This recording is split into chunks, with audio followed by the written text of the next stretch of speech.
우리는 지난주 바로와의 애굽의 왕 바로와의 두 번째 만남을 앞두고 모세를 격려하시고 응원하시고 용기 주시는 하나님의 음성을 묵상할 수 있었습니다. 모세를 바로 앞에서 신과 같이 되게 하시겠다는 그런 놀라운 말씀이었습니다. 바로를 두려워할 이유가 없다는 거죠. 오히려 두려워할 자는 모세가 아니라 바로라는 말씀이었습니다. 그리고 하나님의 기대대로, 하나님의 말씀대로, 하나님의 뜻대로 움직이지 않는 바로와 애굽을 향해서 하나님의 손이, 심판하시는 손이 임할 거라는 그런 말씀도 들려주셨습니다. 오늘 이 본문의 말씀은 그런 하나님의 약속을 믿고 모세와 아론이 다시금 바로 앞에 서는 두 번째 만남의 장면을 기록하고 있습니다. 또 어떤 사건이 일어날 것인지, 어떤 일이 일어날 것인지 오늘도 말씀을 통해서 우리에게 들려주시는 하나님의 음성이 있기를 원합니다. 그 말씀을 통해서 우리에게 또 새롭게 깨닫게 하시는 주의 은혜가 임하기를 주의 이름으로 축복합니다. 자, 9절 말씀 보겠습니다. 같이 읽죠. 시작. 바로가 너희에게 이르기를 너희는 이적을 보이라 하거든 너는 바로 아론에게 말하기를 너희 지팡이를 들어서 바로 앞에 던지라 하라. 그것이 뱀이 되리라. 바로가 모세와 아론에게 이렇게 말할 겁니다. 너희는 이적을 보여봐라 라고. 갑자기 웬 이적? 모세와 아론이 애굽의 요술사들도 아니고 왜 갑자기 그들에게 이적을 보여달라고 하는 것일까? 배경은 이렇습니다. 모세와 아론이 계속해서 말하고 있는 그 여호와라는 사람이, 여호와라는 신이 정말 신이라면, 모세와 아론이 말하는 히브리인의 여호와, 그가 정말 신이라면, 그리고 모세와 아론이 그 신이 보낸 사자라면, 정말 신의 말씀을 전달하는 사람들이라면 먼저 그 여호와가 신이라는 증거, 그리고 모세와 아론이 그 신이 보낸 대리자라는 사람이라는 증거를 보여달라는 그런 바로의 요구입니다. 어쩌면 바로로서는, 애굽의 왕 바로로서는 당연한, 정당한 그런 요구처럼 들립니다. 모세와 아론이 정말 하나님의 대리자들이라면 당연히 그 증거를 보여줄 수 있을 겁니다. 여호와라는 신이 정말 애굽도 바로도 인정할 만한 신이라면 그런 이적을 보여보라는 겁니다. 해서 그 증거를, 그 신의 솜씨, 신의 증표, 이적 보여달라는 거죠. 이 말씀을 묵상하면서 그런 생각해 봅니다. 우리도 마찬가지라는 그런 적용을 해봅니다. 우리도 보여줘야 됩니다. 우리가 정말 하나님의 사람들이라면 당연히 그 증거 보여줄 수 있어야 될 겁니다. 세상은, 우리들 주변의 사람들은 우리에게 여호와가, 우리가 섬기는 여호와가 참 신이라는 그런 증거를 요구합니다. 세상은, 또 주변 사람들은 우리에게 우리가 하나님의 백성이라는 증거를 요구합니다. 그런 증거를 우리에게 기대합니다. 무엇으로 하나님이 살아 역사하신다는 것을, 우리가 그의 백성이라는 것을 증거할 수 있을런지, 무엇이 증거인지 그런 고민을 해보게 되었습니다. 먼저 생각하는 것은 우리가 섬기는 여호와가, 또 우리가 섬기는 예수 그리스도가 살아 역사하시는 신이라는 증거, 사실은 그거 말로 설명할 수 없습니다. 수많은 사람들이, 수많은 철학자들, 수많은 신학자들이 그 신의 존재를 증명하기 위해서 무던히도 애를 썼습니다. 하지만 그 어떤 이론도, 그 어떤 논리도 신의 존재를 증명하지 못합니다. 명쾌하게 증명하지 못합니다.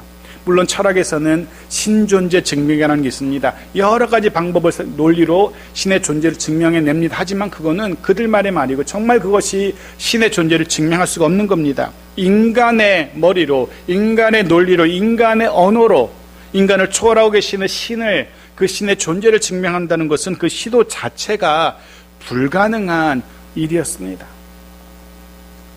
우스갯소리로 어떤 신학자들은 그런 영적인 것들을 증명하기 위해서 바늘, 그 뾰족한 바늘 위에 천사가 얼마나 설 수 있을까, 그런 걸로 평생을 고민하기도 했다고 합니다. 무의미한 이야기고 무의미한 설명인 거죠.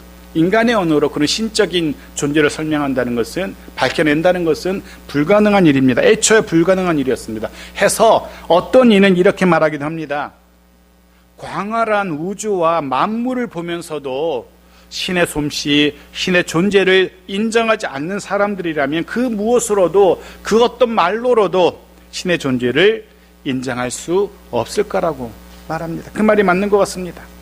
다만 우리는 우리의 삶으로 내가 섬기는 하나님이 계신다는 사실, 그분이 참신이라는 사실 보일 수 있을 겁니다. 다만 우리는 우리의 삶으로 우리가 그 하나님의 백성이라는 사실을 증거할 수 있을 겁니다. 우리의 삶은 하나님의 존재를, 그리고 우리가 그의 백성이라는 것들을 증명할 수 있다는 겁니다. 그렇다면 어떻게 무엇으로 우리의 삶을 통해서 신의 존재를, 우리가 그의 백성이라는 사실을 증거할 수 있을까? 요한복음 13장 35절을 보죠. 같이 읽죠. 시작. 너희가 서로 사랑하면 이로써 모든 사람이 너희가 내 제자인 줄 알리라. 수많은 증거 중 한 가지, 가장 강력한 증거 중에 하나는 바로 사랑입니다. 사랑의 증거입니다. 그리고 마태복음 5장 44절에서 이 사랑을 이렇게 정의합니다. 같이 읽죠. 시작. 나는 너희에게 이르노니 너희 원수를 사랑하며 너희를 핍박하는 자를 위하여 기도하라. 하나님의 존재를 증명할 수 있는 사랑, 그 사랑은 이런 사랑입니다. 사람은 도저히 사랑할 수 없는 그런 사람까지도 사랑하는 것. 그렇습니다. 이런 사랑이, 이렇게 사랑하는 우리의 삶이 하나님의 계심과 우리가 하나님 백성이라는 사실을 증거할 수 있습니다. 우리는 그런 사랑의 증거로, 세상 사람들은 도저히 사랑할 수 없는 그런 사랑으로 사랑하는 것을 통해서 하나님의 존재, 그리고 우리가 하나님의 사람이라는 사실을 증거할 수 있습니다. 기독교 역사에 그런 이들이 얼마나 많았는지 우리는 얼마든지 얘기할 수 있습니다. 그 중에 한 분, 자신의 두 아들을 죽인 살인범 용서하고 심지어는 자신의 양아들로 삼았던 순교자 손영환 목사님, 사랑의 원정탄이라고 알려진 그분, 그의 삶은 분명히 하나님의 살아계심을 증거하고 있습니다. 그의 삶이, 그가 하나님의 백성이라는 사실을 분명히 보여주고 있습니다. 그런 사랑. 또 어떤 삶으로 하나님의 계심을, 우리 하나님의 백성임을 증거할 수 있을까?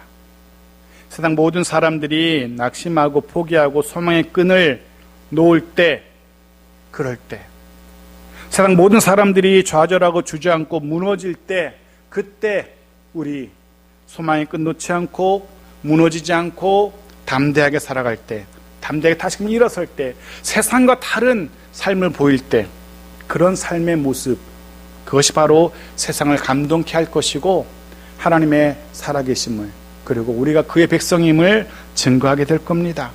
저와 여러분의 삶이 그런 삶이기, 세상 사람과 구별되는, 세상 사람들을 감동시키는 그런 삶이기를, 그래서 그 삶을 통하여 하나님의 살아계심을 보여줄 수 있는 그런 삶이기를 주의 이름으로 축복합니다. 모세와 아론이 보일 증거는 이거였습니다.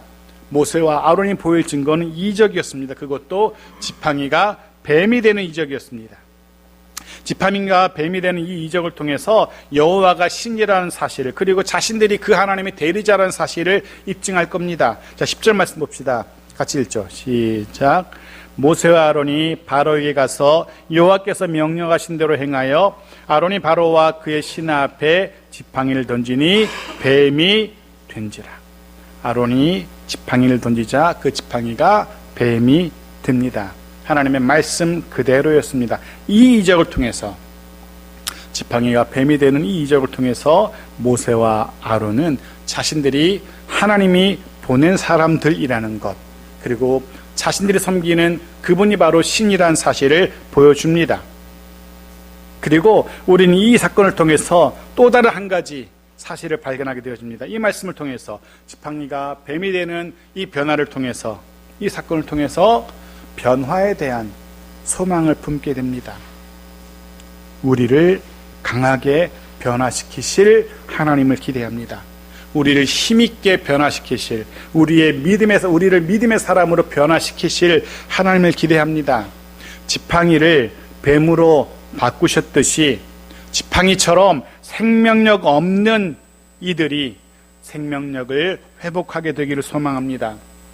지팡이처럼 무력한 이들이 가장 강력한 능력의 사람들로 변화되어지기를 소망합니다. 굳건한 믿음의 사람들로, 굳건한 믿음의 가정들로 변화되기를 소원합니다. 하나님이 그렇게 마치 지팡이를 뱀으로 변화시키셨듯이 그렇게 우리를, 또 우리의 가정을 변화시키시기를 소망하며 기대합니다. 더 나아가 우리의 자녀들을 그렇게 변화시키시기를, 더 지혜롭게, 더 강건하게 변화시키시기를, 더 굳은 믿음의 사람으로 변화시키시기를 소망합니다. 하나님은 모세와 아론을 통해서 지팡이를 뱀으로 변하는 이적을 보여주십니다. 계속해서 봅시다. 11절입니다. 같이 읽죠. 시작. 바로도 현인들과 마술사들을 부르매 그 애굽 요술사들도 그들의 요술로 그와 같이 행하되. 지팡이가 뱀으로 바뀌는 이적을 바라보던 바로가 내심 코웃음을 칩니다. 바로의 자신감이 느껴집니다. 이런 의미죠. 너희의 신이, 너희를 보낸 여호와라는 신의 능력이 고작 이따위니 라는 거죠. 야, 그 정도는 내 밑에 있는 요술사들도, 내 밑에 있는 마술사들도 할 수 있는데 좀 봐 하면서 보여줍니다. 실제로 애굽의 마술사, 요술사들도 자신들이 가지고 있던 그 지팡이가 뱀이 되게 합니다. 모세와 아론은 좀 멋있겠을 겁니다. 자, 봐라, 여호와 신의 능력이다 하면서 지팡이를 던졌을 때 뱀이 됐는데, 아니 수많은 애굽의 요술사들도 똑같이 해내는 겁니다. 신기하고 대단한 이적이었습니다. 해서 성경은 그 신기하고 대단한 이적을 행했던 요술사들의 이름까지 우리에게 알려줍니다. 디모데후서 3장 8절 말씀 보십시오. 같이 읽죠. 시작. 얀네와 얀브레가 모세를 대적한 것 같이 그들도 진리를 대적하니 이 사람들은 그 마음이 부패한 자요 믿음에 관하여는 버림받은 자들이라. 얀네와 얀브레라는 사람이 소개됩니다. 아마도 애굽의 요술사들을 대표하는 그런 대표급의 요술사들이 아니었을까라고 짐작됩니다. 성경에 이름이 기록될 정도로 대단한 사람들임에 분명합니다. 대단한 능력의 소유자들임에 분명합니다. 지팡이가 뱀이 되게 하다니. 자, 이제 궁금한 건 이겁니다. 분명 여호와 하나님의 능력으로 아론이 지팡이를 뱀으로 만들었습니다. 그런데 우리와 비슷한, 우리와 같은 사람인 애굽의 마술사들이, 심지어 바로의 신하들이 어떻게 지팡이를 뱀이 되게 했을까라는 거죠. 두 가지 해석이 가능한데요. 데살로니가 후서 2장 9절과 10절에 그 답을 짐작할 수 있게 되어집니다. 같이 읽어볼까요? 시작. 악한 자의 나타남은 사탄의 활동을 따라 모든 능력과 표적과 거짓 기적과 불의의 모든 속임으로 멸망하는 자들에게 있으리니 이는 그들이 진리의 사랑을 받지 아니하여 구원함을 받지 못함이라. 이 본문 안에 두 가지 해석이 다 들어있습니다. 하나는 거짓 기적과 불의의 모든 속임이라는 표현입니다. 거짓, 불의. 네, 하나는 첫 번째, 어떻게 애굽의 마술사들이 지팡이를 뱀이 되게 했을까? 하나는 눈속임, 거짓이라는 해석이죠. 진짜로 생명력 없는 나무 막대기를 뱀이 되게 한 것이 아니라 속임수, 눈속임이라는 거죠. 실제로 당시에 뱀에게 약을 먹이거나 혹은 최면을 걸어서 막대기처럼 딱딱하게 굳어지게 할 수 있었다라고 합니다. 그러다 약의 기운이 다하면 혹은 최면을 풀면 다시금 뱀으로 꿈틀거리게 된다는 거죠. 애굽의 마술사들이라면 평생을 그 마술만 연구하고 또 그것을 연마했던 사람들이라면 얼마든지 가능한 그런 속임수라고 해석할 수 있습니다. 두 번째 해석도 본문에 등장하는데요. 사탄의 활동을 따라라는 표현입니다. 사탄의 활동을 따라. 네, 애굽의 요술사들이 바로 이 사탄의 힘을 빌어서 기적을 일으켰다는 해석입니다. 이것도 역시 가능한 해석입니다. 사탄의 힘을 빌어서 해서 정말로 모세와 아론처럼 지팡이가 뱀이 되겠을 거라는 그런 해석이죠. 여하튼 그것이 무엇이든 간에 중요한 건 그 다음 사건입니다. 12절 말씀이죠. 같이 읽어볼까요? 시작. 각 사람이 지팡이를 던짐에 뱀이 되었으나 아론의 지팡이가 그들의 지팡이를 삼키니라. 애굽의 요술사들이 보여준 그 능력이 무엇이건, 그것이 눈속임이건 혹은 악한 영의 능력을 힘입은 것이건 무엇이건 간에 그것 결국은 아무것도 아니라는 것이 금방 드러납니다. 아론의 지팡이가, 아니 아론의 뱀이 요술사들의 지팡이, 요술사들이 만든 뱀을 집어 삼켜버린 겁니다. 그 광경이 아마 장관이었을 겁니다. 한 마리의 뱀이 수십 마리의 뱀들을 집어 삼키는 그 모습. 아론의 뱀이 애굽의 요술사들의 뱀을 집어 삼키는 모습은 아마 대단했을 겁니다. 물론 단순한 지팡이의 싸움이 아닙니다. 단순한 뱀의 싸움이 아니었습니다. 아론의 모세의 하나님과 요술사들이 섬기던 바로의 싸움이었습니다. 바로의 신의 싸움이었습니다. 물론 결과는 하나님의 완승이었죠. 그리고 우리는 이 장면을 통해서, 아론의 뱀이 요술사들의 뱀을 삼키는 이 장면을 통해서, 하나님의 이 완승을 통해서 세상의 권력, 하나님의 능력이 맞부딪히는 장면을 보게 되어지고 그 결과가 무엇인지도 우리는 선명하게 눈으로 목격하게 되어집니다. 하나님의 완승이었고, 그리고 이후로도 그렇게 세상의 권력과 하나님의 능력이 맞부딪힐 때 결국 하나님의 능력이 승리할 것이라는 것을 우리가 쉽게 짐작할 수 있습니다. 세상과 하나님의 대결에서 세상과 하나님의 사람들 간의 대결에서 하나님의 사람들이 이길 겁니다. 완승할 겁니다. 역대하 20장 6절에는 이렇게 기록합니다. 보십시오. 같이 읽죠. 시작. 이르되 우리 조상들의 하나님 여호와여, 주는 하늘에서 하나님이 아니시나이까? 이방 사람들의 모든 나라를 다스리지 아니하시나이까? 주의 손에 권세와 능력이 있사오니 능히 주와 맞설 사람이 없나이다. 아멘. 능히 주와 맞설 사람이 없나이다. 세상 그 누구도, 그 어떤 존재도 여호와와 또 그의 사람들과 대적할 리가 없습니다. 두려워할 이유가 없다는 겁니다. 쫄 이유가 없는 겁니다. 예수님의 말씀도 들어봅시다. 마태복음 10장 28절입니다. 같이 읽죠. 시작. 몸은 죽여도 영혼은 능히 죽이지 못하는 자들을 두려워하지 말고 오직 몸과 영혼을 능히 지옥에 멸하실 수 있는 이를 두려워하라. 우리가 정말로 주목해야 할 이가 누구인지, 우리가 정말로 신경 써야 되는 말씀이 누구의 말씀인지 성경 분명히 우리에게 들려줍니다. 세상에 수많은 일들, 때로 신기한 일들이 있습니다. 세상에 수많은 일들, 때로 부러운 일들이 있습니다. 세상에 수많은 일들, 때로 우리를 두렵게 하기도 합니다. 그런 세상의 일들에 너무 마음 두거나 할 필요 없는 겁니다. 오히려 우리의 시선은, 우리의 마음은 늘 하나님을 주목해야 할 겁니다. 늘 하나님으로 가득해야 할 겁니다. 하나님, 하나님의 말씀, 하나님의 마음, 하나님의 뜻, 하나님의 시선, 이것들이 우리가 정말 신경 쓰고 주목해야 될 거라는 것 꼭 기억하십시오. 아론의 지팡이가 애굽 마술사들의 지팡이를 다 삼켜버립니다. 흥미로운 건 이 삼키다라는 단어입니다. 왜냐하면 이 단어가 이후에 고스란히 똑같이 쓰이는데요, 홍해가 애굽의 군대를 삼킬 때, 덮칠 때 이 단어가, 이 표현이 사용됩니다. 미리 확인해 봅시다. 출애굽기 15장 12절인데요 같이 읽어볼까요? 시작. 주께서 오른손을 드신 즉 땅이 그들을 삼켰나이다. 그들을 삼켰나이다.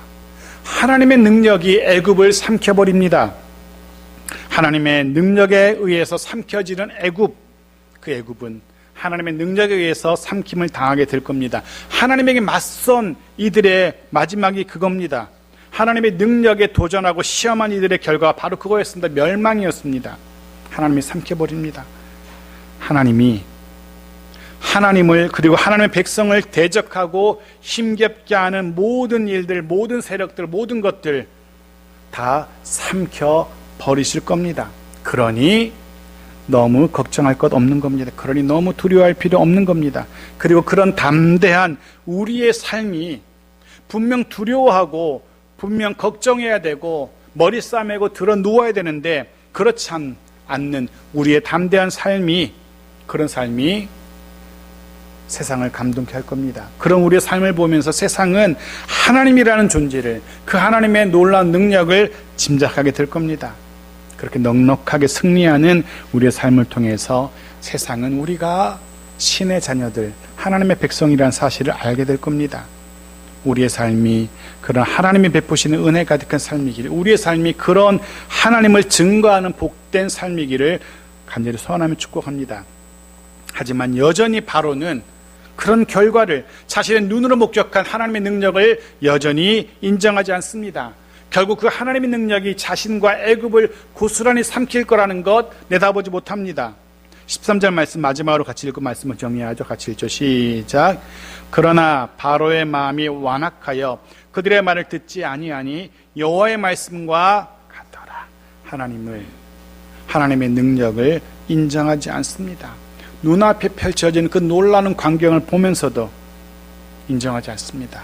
바로의 완악함, 하나님의 경고를 듣지 않습니다. 물론 그 모든 것들도 그대로 내버려 두시는 하나님의 계획이었고 하나님의 시간표 그대로였습니다.